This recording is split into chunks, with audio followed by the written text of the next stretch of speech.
Hello বন্ধুরা, কেমন আছো তোমরা? একটু আধটু এই বৃষ্টিতে নিশ্চয়ই তোমাদের মনটা খুব ভালো।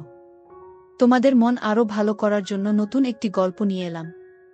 আজকের গল্পটি খুবই আকর্ষণীয় হতে চলেছে।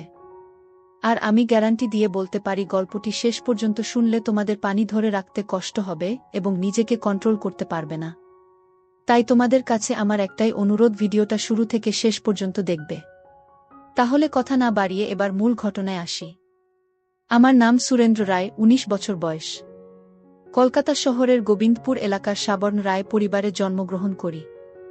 আমার বাবা নেই। আমার জীবনে একজন মাত্র মানুষ, আর তিনি হচ্ছেন আমার মা। আমার যখন ৪.৫ বছর তখন আমার বাবা মারা গেছে। শুধু আমার কথা ভেবে মা আর বিয়ে করেনি। যাই হোক, আমার মায়ের পরিচয় ভালো করে দেই তোমাদের বোঝার জন্য। ৩৬ বছর বয়সী আমার মা একজন স্কুল শিক্ষিকা। তাও যেমন তেমন স্কুল নয়, কলকাতার Lyceum English medium school and college নামস্টিকার বিভাগের শিক্ষিকা আমার মা। আমার মা খুবই মডার্ন এবং স্মার্ট একজন মহিলা।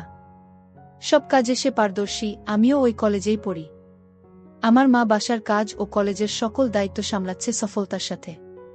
এই পৃথিবীতে আমার কাছে আমার মায়ের চেয়ে সৌন্দর্যময় নারী আর একটাও নেই। আমি কখনো মাকে বাজে নজরে দেখিনি, কিন্তু মার যতটাই প্রকাশ সৌন্দর্য তাতেই বলছি মার চেয়ে বেশি মার কেউ পাবে না। গত সপ্তাহে মার কাছে সব মিলিয়ে ৬টি প্রপোজাল এসেছে বিয়ের। কিন্তু মা সবাইকে একই কথা বলে যে আমার ভালোবাসা আমাদের মা ছেলের বাইরে কেউ ভাগ পাবে না। আমি মার ভালোবাসায় পাগল, আর আমরা কেউ কাউকে ছাড়া থাকতেই পারি না। এমন কোনো বিষয় নেই যা আমি মাকে বলতাম না। আমি ছোট থেকেই খুব ফ্রেন্ডলি। ক্লাস 1-এ ভর্তি হবার পর আমরা যে মা ছেলে তা স্কুলের কর্তৃপক্ষ ছাড়া আর কেউ জানে না। আর কখনো আমরাও এমন আচরণ করি না যে কেউ বুঝবে। যদিও এটা মা আর আমি প্ল্যান করে করেছি, কারণ আমাদের খুব মজা লাগত। মাকে এখনও দেখতে ২১-২২ বয়সী মনে হয়। মা সব সময় মডার্ন ড্রেস পরে। তবে তা হাতা কাটা বা ফুল হাতা এক এক সময় এক এক রকম, তবে খুব টাইট নয়। এতেই মাকে দেখে যে কোন পুরুষ পাগল হতে বাধ্য। মা প্রতিদিন আমাকে নিজেই গাড়িতে করে কলেজে নিয়ে যায়। আমাদের একটা হেমেরিয়ান লেফটা গাড়ি আছে, সেটা মা নিজেই ড্রাইভ করে। মা বাসায় কাজ করার সময় সাধারণত ওড়না কোমরে বেঁধে কাজ করে। আমাদের ঘটনার শুরু হয় খুবই সাধারণভাবে, পুরো প্রাকৃতিক উপায়ে এবং অ্যাক্সিডেন্টালি। একদিন আমি একটা অঙ্ক বুঝার জন্য মার রুমে ঢুকলাম। রুমে ঢুকেই আমি ও মা সামনাসামনি ও দুজনেই অবাক হয়ে গেলাম। কারণ মা মাত্র গোসল করে বের হয়েছে আর শুধু টাওয়াল পরা ছিল। আমি প্রায় ১০ সেকেন্ড কোনো কথা বলতে পারিনি। চোখ মার উপর থেকে সরছে না, কিন্তু লজ্জা পেয়ে মার চিৎকারে আমিও একটা চিৎকার দিয়ে বের হয়ে আসি। এসে বাহিরের দরজার পাশে দাঁড়িয়ে বললাম, শরিমা, আমি একটা অঙ্ক বুঝতে এসেছিলাম, পরে বুঝে নিব। এই বলে আমি আমার রুমে গিয়ে খাটে বসতেই মার দেখা এই পলকে সৌন্দর্য চোখ থেকে সরাতে পারছি না। হঠাৎ আমার কেমন যেন লাগলো, মনে হচ্ছে মনের ভেতর ধরফর শুরু হলো। চোখ পড়ল আমার নিচের দিকে। আমি কিছুটা ভয় পেয়ে গেলাম। দেখি নিচে ফুলে ঢোল হয়ে আছে। আমার মন ভাঙচুর হয়ে যাচ্ছে মাকে এমন আবেদনময় রূপে দেখে। এসব ভাবতে ভাবতে কখন যে ঘুমিয়ে গেলাম বলতেই পারি না। ঘুম ভাঙতে দেখি তখন সন্ধ্যা হয়ে গেছে। উঠে ফ্রেশ হয়ে বের হলাম রুম থেকে। রুম থেকে বের হয়েই সামনে মা পড়ে গেল। ড্রয়িং রুমে বসে টিভি দেখছে আর সবজি কাটছে। মা আমাকে দেখে হাতে ইশারায় পাশে বসতে বলল। আমিও নির্ভোজে মায়ের পাশে বসলাম। মা একটা হাতাকাটা ব্রাউন সালোয়ার কামিজ পরা ছিল। সুন্দর লাগছে, কিন্তু মার চেহারা দেখে মনটা ভেঙে গেল। আমার মাকে নিয়ে কি সব বাজে চিন্তা করেছি আমি, ছি। হঠাৎ মার ধাক্কায় জ্ঞান ফিরল।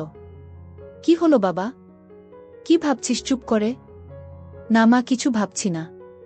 তোর জন্য বিরিয়ানি রান্না করেছি, আয় খাবি, চল। মা একদম স্বাভাবিক হয়ে আছে। হয়তো নিজেও লজ্জা ঢাকছে। আজ আমায় খাইয়ে দিবে মা? মা আমার দিকে এক পলক অপরূপ দৃষ্টি করে চেয়ে বলল, আয় কাছে আয় বাবা। আমি হাত বাড়ালাম, কিন্তু মা আমাকে অবাক করে দিয়ে হাত ধরে কাছে নিয়ে তার কোলে থাইয়ে বসিয়ে দিল। আমি বুঝতে পারছি না হঠাৎ এমন কেন করল সে। কারণ বড় হয়েছি বলে হয়তো এতদিন এমন কোলে নেয়নি, এজন্য অবাক লাগছে। মা বলল, জানিস বাবা, তোকে নিয়ে আমার অনেক স্বপ্ন। আমি বললাম, জানি মা, আমি বড় মানুষ হয়ে দেখাবো। তুই বুঝছিস না, আমি চাই না তুই টাকা পয়সা কামানোর জন্য জীবন নষ্ট করিস। মানে হলো কখনো টাকার পিছনে না ছুটে খুশি থাকতে চেষ্টা করবি। টাকা এমনি আসবে। ও আচ্ছা। মা আমাকে খাইয়ে দিল। আর আমি এমন মায়ের প্রতি রাতে কি নাকি ভেবেছি। ভেবেই খারাপ লাগছে। আমরা যে যার রুমে গেলাম ঘুমাতে। সারারাত নিজেকে দোষারোপ করেছি আমি। 3 দিন মন খারাপ ছিল। এর মাঝে একদিন কলেজে যাওয়ার সময় মা আমাকে বলল, বাবা সুরেন্দ্র, কোনো কারণে তোর কি মন খারাপ?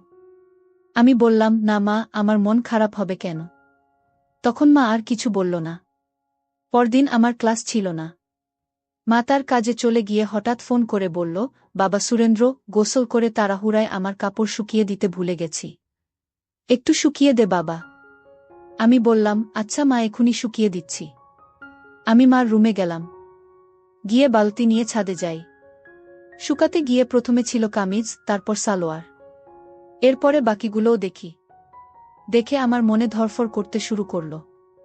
দেখলেই বোঝা যাচ্ছে এটা নামিদামি ব্র্যান্ডের। হাতে তুলতে হাত কাঁপছিল, আর কি সুন্দর ঘ্রাণ ওগুলো থেকে কি বলবো। আমি হতবাক হয়ে গেলাম। কারণ পৃথিবীতে লক্ষ একজনের ভাগ্যক্রমে একই সাইজের হয়, আর তা আমার মার ভেবেই মাথা নষ্ট হয়ে গেল। পাগল হয়ে যাব মনে হয় এমন একটা অবস্থা। আমি কোনোমতে ওগুলো একটা সাইডে নেড়ে দিলাম যেন বাহিরে কারো চোখে না পড়ে। দৌড়ে রুমে এসে পড়ি, আর ইচ্ছা করছিল একটাবার কাজ করি। কিন্তু এর ভয়াবহতা বিশাল বলে নিজেকে সরিয়ে নেই। কারণ এগুলো করলে পড়াশোনা বা অন্যান্য কাজে মনোনিবেশ করা যায় না। খাবার হজম ক্ষমতা কমে যাওয়ায় ফলে ক্ষুধামন্দা দেখা যায়। শরীরে রোগ প্রতিরোধ ক্ষমতা কমে যাওয়ায় বিভিন্ন রোগ ব্যাধি এসে বাসা বাঁধে। তারপরও মনের আগ্রহ থেকে ইন্টারনেটে দেখতে লাগলাম এসব নিয়ে। দেখি অসাধারণ বিষয়। স্বামী মারা গেলে ছেলেই মায়ের দায়িত্ব নিবে এবং সব খেয়াল রাখবে, তা শারীরিক মানসিক সব হতে পারে, এটা বইতে লেখা। নারী অন্য কোনো দেহের সাথে জড়াতে না চাইলে কামবাসনা পূরণ করা সন্তানের দায়িত্ব। আমি কি করব বুঝতে পারছি না। এসব ভাবতে ভাবতে ঘুমিয়ে পড়লাম। মায়ের ডাকে ঘুম থেকে উঠলাম। চোখ মেলতেই দেখি মা আমার সামনে দাঁড়ানো। বসল বিছানায় ও আমার মাথায় হাত বুলিয়ে কইল, ঘুম শেষ হলো বাবা? আয় খাবি আয়। আমি উঠে গেলাম ডাইনিং রুমে। মা চা বিস্কিট এনে বলল, চল ছাদে বসি, চা খাই। আমরা ছাদে বসলাম। গিয়েই মা কাপড় দেখে কইল, আমি আজ ভুলেই গেছিলাম। এই রে, আমার ওই কাপড়গুলো কোথায়? আজ কি ধুয়ে দেইনি নাকি? না মা, ওইটা পিছনে আছে। এমনভাবে কইল যেন ছেলের সামনে এগুলো কোনো ব্যাপারই না। মা সব কাপড় তুলে হাতে নিল। মা বলল, গরমের ছুটিতে দিয়ে দিল। বলো কোথায় যাবে ঘুরতে? আমরা তো বাসায় সময় কাটাই না। চলো এই ছুটি বাসায় নিজেদের সময় দিই। মা অপলক তাকিয়ে আছে আমার দিকে। কি মা, ভুল বলেছি? মা আমার গালে হাত বুলিয়ে কইল, কোনো ভুল বলিসনি বাবা। তুই অনেক বড় হয়ে গেছিস। লাভ ইউ বেবি বলেই মা আমায় জড়িয়ে ধরল। এটা অবশ্য সব সময় হয়। কিন্তু আজ ভিন্ন একটা ঘ্রাণ আসছে মার থেকে। এটা মমতা আর কি একটা ভিন্নতা বুঝলাম না। তো পরদিন আমি টিভি দেখছি আর মা ঝাড়ু দিচ্ছে। আমি দেখলাম মা আজ ওড়না পরেইনি। আর ঝাড়ু দেওয়ার সময় একটু ঝলক দিচ্ছে। আমি জানি না কেন চেয়ে চেয়ে মাকে দেখছিলাম। হঠাৎ একবার আমিও মার দিকে তাকালাম, মাও তাকালে, চোখাচোখি হলো আমাদের। আমি খুব ভয় আর লজ্জা পেয়ে গেলাম। মা না জানি কি ভাবছে, তাই আমি আর তাকালামই না। ভয়ে ভয়ে আছি কি যেন বলবে আমাকে। এমন সময় কাজ শেষ করে এসে মা পাশে সোফায় বসল, আমার গা ঘেঁষে, আমার কাঁধে হাত রেখে। আমি ভয়ে কাঁপছিলাম। মা কইল, আরে কি দেখছো এসব? চলো রেসলিং দেখি। তুমি দেখো না? আমি অবাক হলাম। মাও রেসলিং দেখে মেয়ে হয়ে। আমি মাথা নেড়ে না কইলাম। মা কইল, বিয়ে ম্যান। এ যুগে রেসলিং দেখো না তা হয়? দাও রিমোট দাও। মা রিমোট নিয়ে চ্যানেল পাল্টে রেসলিংয়ে দিল। আন্ডারটেকার আর ট্রিপলিচের খেলা চলছিল। মা এত মজা করে দেখছিল যে আমিও কেমন ঘুলে মিলে গেলাম। হঠাৎ করে আমায় কইল, তোমার কাকে পছন্দ? আমি তো দেখি না, কিন্তু আন্ডারটেকার এই তো আমার ছেলে। সে খুব জোস।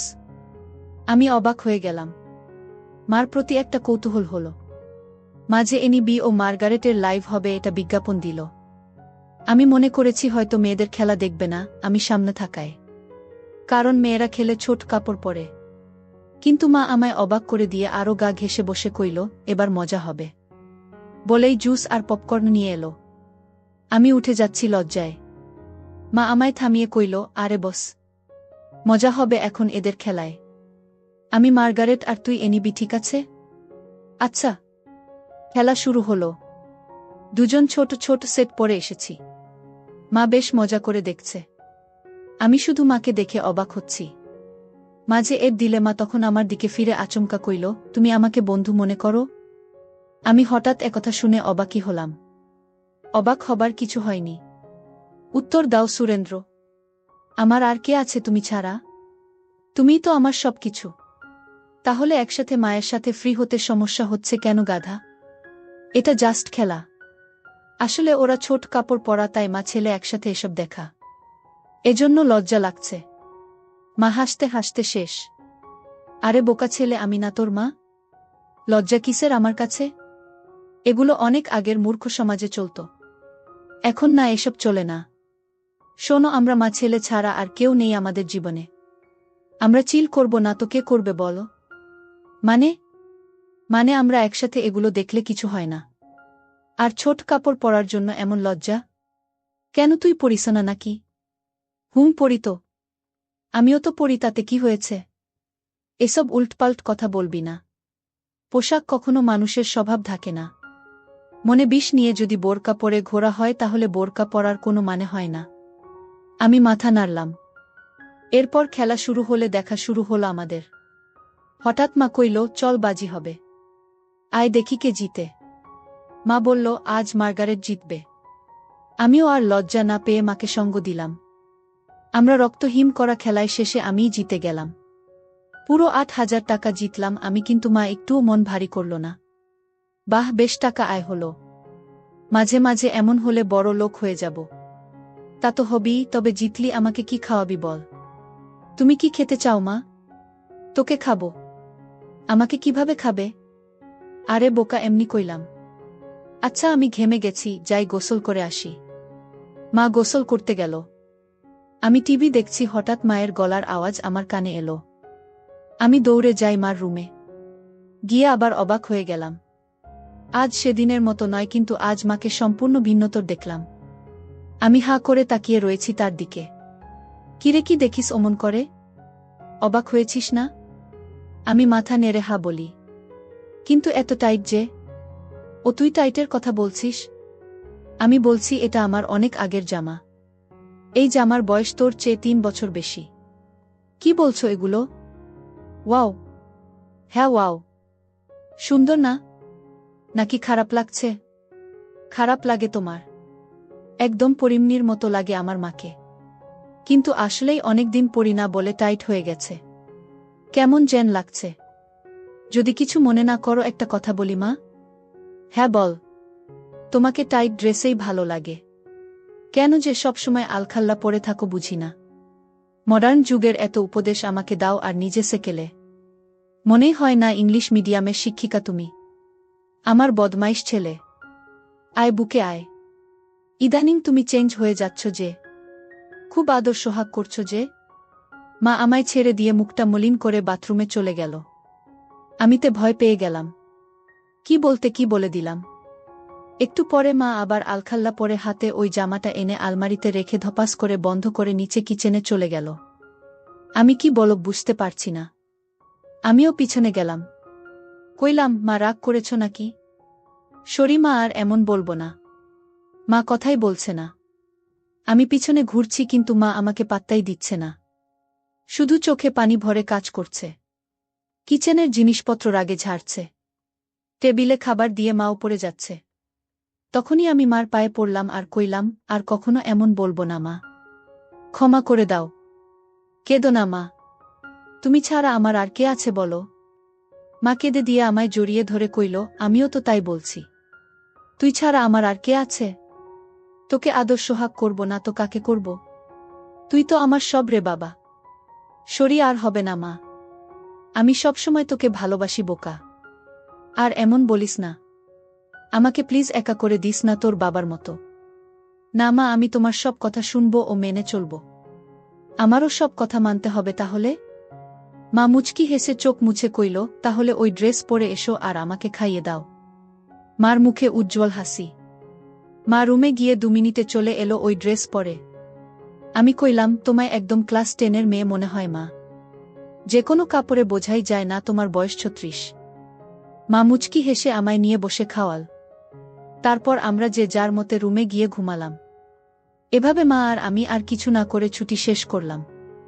ছুটির পরে আমাদের কলেজে একটা সাংস্কৃতিক অনুষ্ঠান হয়। সবাই নাম দেয়, আমিও নাম দিই গানে। আমরা পারফর্ম করি, অনেকেই অনেক রকম করে। মেয়েরাও পারফর্ম করে ড্যান্সে। হঠাৎ একটা ড্যান্স চালু হয়। দেখলাম কয়েকজন মধ্যবয়সী নারী ঘোমটা দিয়ে স্টেজে উঠল। এরপর গান চালু হতেই ঘোমটা খুললে আমি আকাশ থেকে পড়লাম। মা লিডিং ড্যান্সার আর মারাত্মক লাগছে তাকে। মা একটা নীল শাড়ি পরেছে যা মারাঠি স্টাইলে বাঁধা ও নিচ বরাবর। এতেই সবার হৃদ স্পন্দন বাড়িয়ে দিল। সবাই হুররে বলে অনুষ্ঠান শেষ করল। আমার মা এত সুন্দর নাচে তা জানতাম না। ছেলেরা সবাই তো বলছেই, সাথে মেয়েরাও বলছে ম্যাম খুব স্মার্ট। আমার খুব গর্ব হলো এটা শুনে। আমরা বাসায় গিয়ে আমি মার সাথে কথা বলছি না। মাতা দেখে কইল, কি হয়েছে আমার প্রাণ ভোমরার? ইস, আবার প্রাণ ভোমরা বলছে। কখনো তো বলনি নাচতে পারো। আমাকে তো কখনো নাচ করে দেখাওনি। মা আমার কাছে সোফায় বসে গা ঘেঁষে কইল, এই যে মশাই, আপনাকে সারপ্রাইজ দিতেই বলিনি আগে। এখন আপনিও তো অবাক হলেন, তাই না? আপনার জন্য এত কিছু করলাম, আর আপনি যদি মন খারাপ করে থাকেন তাহলে হয়। সরি। আচ্ছা ঠিক আছে। তুমি এত সুন্দর নাচতে পারো আমি জানতামই না, আর কি ড্রেস পরেছ তুমি ওখানে, আমি অবাক। কখনো তো এমন খোলামেলা পোশাকে দেখিনি। খোলামেলা কই? এত মারাঠি স্টাইল আর খোলামেলা কি বলছ? আমাকে কি খুব খারাপ লাগছিল? হে ভগবান, তোমাকে আর খারাপ লাগবে? তা অসম্ভব। পৃথিবীর সবচেয়ে সুন্দর নারী আমার মা, আর তাকে খারাপ লাগবে? তোমায় মারাত্মক লেগেছে মা। মা আমার গাল ধরে কইল, থ্যাংক ইউ। মা, একটা কথা বলি? হ্যাঁ বল। আমাকেও একদিন নেচে দেখাবে প্লিজ মা? তুই আমার নাচ দেখবি? ভালো লেগেছে? খুব। আমি ভাবতেও পারিনি এত সুন্দর নাচো তুমি। আজ সবাই তোমার প্রশংসা করছিল। প্লিজ মা, দেখাবে বলো না? অবশ্যই দেখাবো বাবা। আমার পৃথিবী তুই, আর তোকে খুশি করতে সব করতে পারবো। বল, কি ড্যান্স দেখবি? যেই কস্টিউম আছে তার বিচারেই যা ইচ্ছা তোমার। আচ্ছা তুই একটু বস, আমি আসছি। বলে মা গেল রুমে। একটু পরে এসে আমায় পুরো চমকে দিল। মা একটা শাড়ি পরেছে, যা ট্রান্সপারেন্ট মেরুন রঙের। ফলে সব উদীয়মান তা দেখে আমি সোফা থেকে দাঁড়িয়ে যাই। মা আমায় এমন উঠতে দেখে কইল, এখন আমি তোর টিচার নই বোকা। দাঁড়াচ্ছিস কেন? আমি কেন বলে দিলাম, তোমায় আজকে সত্যি অসাধারণ লাগছে মা। বলার পর খেয়াল হলো আমি কি কইলাম। জিভ কেটে কইলাম, ওফ সরি মা, আমার ভুল হয়ে গেছে, আর বলবো না এমন পচা কথা। বন্ধুরা, ভিডিও মাঝখানে একটা কথা বলতে চাই। আমি তোমাদের আনন্দ দেওয়ার জন্য খুব কষ্ট করে ভিডিও বানাই। তাই তোমাদের কাছে অনুরোধ থাকবে, অবশ্যই এই ভিডিওটি দেখে একটি লাইক করবে এবং সামিয়া ব্লগ চ্যানেলটি সাবস্ক্রাইব করে পাশে থাকবে। মা আর চোখে একটা চাহনি দিয়ে কইল, আমি কি হই তোর বলতো? আমার মা। তাহলে এমন কেন করছিস? মা নাকি তার সন্তানের কাছে সবচেয়ে সুন্দর হয়। তুইও তো বললি। তো প্রশংসা করতে এত দ্বিধা কিসের? ওই যে ভাষাটা বিব্রত, তাই। চুপ করতো, কোনো বিব্রত নয়। এদেশীয় ভীত সংস্কৃতি তোর ভিতরে কিভাবে এলো বুঝলাম না। এটা কোনো বাজে শব্দ নয়। যাকে যা লাগে তাই বলা উচিত, বুঝেছিস? চাইলে আরও কিছু বলতে পারিস। আমি ভ্যাবলা হয়ে কইলাম, হ্যাঁ। কিন্তু মাকে এসব জাতীয় কথা বলা কি ঠিক? মা আমায় হাত ধরে সোফায় বসে কইল, দেখ বাবা, আমি তোর মা। আমায় তুই যা খুশি বলতে পারিস। ভালো লাগলেও বলবি, খারাপ লাগলেও বলবি, তাতে কোনো সমস্যা নেই। এখন তুই যদি আসলে আমায় মা বলে আপন নাই বা ভাবিস, তাহলে আর আমার কি করার? স্বামীকে হারিয়ে একমাত্র সন্তানের সঙ্গ কপালে না জুটলে তো আর কিছু করার নেই। আমি বুঝলাম মা মনে মনে কষ্ট পাচ্ছে, আর প্রশংসা করায় মা আমায় বাধা দেয়নি। পশ্চিমা দেশের মতো মা আমায় স্বাধীনতা দিচ্ছে, ভালো তো এমনিতেই বাসে মা। তাই মার মন ভালো করতে কইলাম, okay my dear loving mother, let's show me your best move. মা হেসে দিয়ে আমায় ধন্যবাদ দিয়ে বলল, লাভ ইউ মাই ডিয়ার। তোর জন্যই বেঁচে আছি আমি। আমায় তুই বুঝিস বলেই আমি পরিণত মা। বল, কোনো গানে নাচব? কাটা লাগা গানে। মা চোখ বড় করে কইল, নুটি বয়। আমি হেরে যাওয়ার মতো মাথা নিচু করলাম। মা আমার থুতনি ধরে তুলে চোখে লাস্যময়ী হাসি এনে কইল, আমার ছেলে বলবে আর আমি মা হয়ে তা করব না, এটা হতে পারে না। বলেই মা কাটা লাগা গান বাজিয়ে পৃথিবীর সকল সৌন্দর্য নিজের উপর এনে নাচতে লাগল। সে কি মুভ ও স্টাইলে নাচল কি বলবো। মনে হচ্ছিল যেন আমার গার্লফ্রেন্ড হলেও এমন ভঙ্গিতে নাচতে পারত না। পুরোপুরি বোল্ড লাগছে মাকে। আমি দাঁড়িয়ে হাততালি দিলাম ও মাকে গিয়ে প্রণাম করলাম। মা অবাক হয়ে গিয়ে বলল, কি ব্যাপার? প্রণাম কেন? কারণ তুমি আমায় এত ভালোবাসো, আমায় এত বিশ্বাস করো তাই। এমন সাজে আমি কখনো ভাবিনি তোমায় দেখব। তাও আবার আমার অন্যায় আবদার রেখে এই বোল্ড সং ড্যান্স করলে। তোমার কি খারাপ লেগেছে মা? মা কইল, এজন্যই তোকে এত বেশি ভালোবাসি রে বাবা। তুই খুব মাসুম আর হনেস্ট আর খুবই কিউট। শোন তাহলে, তুই আমার একমাত্র সন্তান আর একমাত্র সঙ্গী, যাকে নিয়েই আমার জীবন মরণ সব। তোর কাছে খারাপ লাগার কিছু নেই।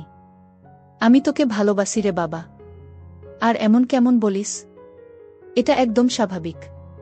আমি চুপ করে রইলাম। মা কয়েক সেকেন্ড আমার দিক তাকিয়ে থেকে কইল, আচ্ছা এখন গোসল করে আসি। মা চলে গেল। আমি আর পিছন দেখার কেমন মনোবল পাচ্ছি না। তবে 10 মিনিট পর হঠাৎ মা ডাক দিল। আমি মার রুমে যেতেই আবারও সেই মুহূর্ত সামনে করলাম। মাকে এরূপে দেখে মনে ধকধক করছে।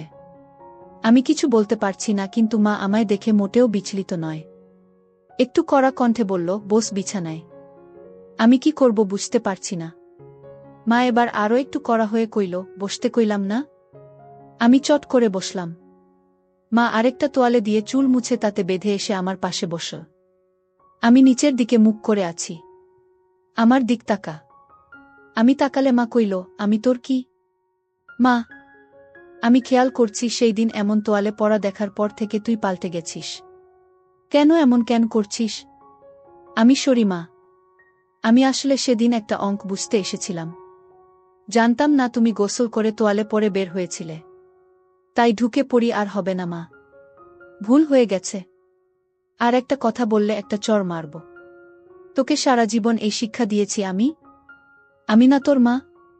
তুই ছোট থেকে আমায় এমন দেখেছিস, এখন একটু বড় হয়েছিস বলে আর দেখিসনি। তাতে এমন করার কি হলো? কিন্তু এখন তো আমি বড় হয়ে গেছি মা। আবার কথা বলে। সন্তান আজীবন মার কাছে ছোটই থাকে, আর তোয়ালে পরে দেখায় কি দুনিয়া উল্টে গেছে? আমায় কি তোয়ালেতে দেখতে এতটাই বিশ্রী? আমি মার মুখে হাত দিয়ে কইলাম, না মা। দুনিয়াবি সবচেয়ে সুন্দর তুমি, যা সব কিছুতেই। তাহলে এত কাহিনী কেন?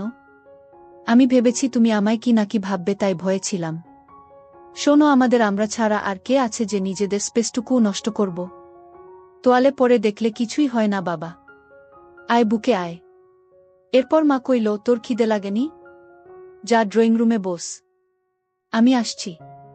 আমি অপেক্ষা করছি। মা এলো কিচেনে। রান্না করছে আর গুনগুন করে গান গাইছে। আমি পিছন থেকে জড়িয়ে ধরলাম মাকে। পিছন তাকিয়ে দেখে আমি হাত সরিয়ে নিই। মা মুচকি হেসে আমার হাত ধরে গান গাইতে থাকল।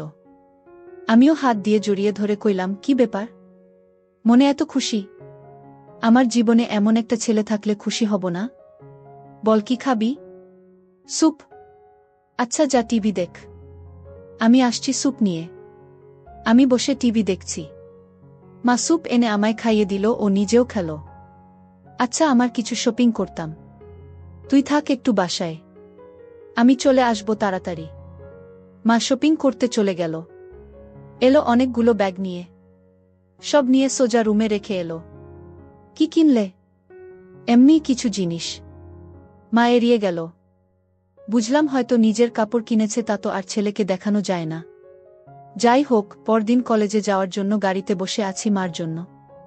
মা গেট লাগিয়ে যখন গাড়িতে এলো তখন আমি আকাশ থেকে পড়লাম। মা একটা হলুদ ট্রান্সপারেন্ট শাড়ি পরেছে ম্যাচিং ব্লাউজের সাথে। মনে হলো আমি আকাশ থেকে পড়লাম মাকে এমন রূপে দেখে। মা আমার চেয়ে থাকা দেখে কইল, কি হলো এমন তাকিয়ে আছিস কেন? তুমি অনেক পাল্টে গেছো মা। মুচকি হেসে বলল, এটা কি তোর খারাপ লাগছে? আরে না না, আমার কাছে উল্টো ভালো লাগছে। মা চোখ কুঁচকে কইল, ভালোটা আবার কেন? আমিও চাই তুমি নিজের জীবন সাজাও, ভালো ও খুশি থাকো। পোশাকটা না হয় তারই শুরু। মার মুখে উজ্জ্বল গর্বের হাসি। আজকে অসাধারণ লাগছে মা। আমি ভাবছি এখন থেকে শাড়ি পরব।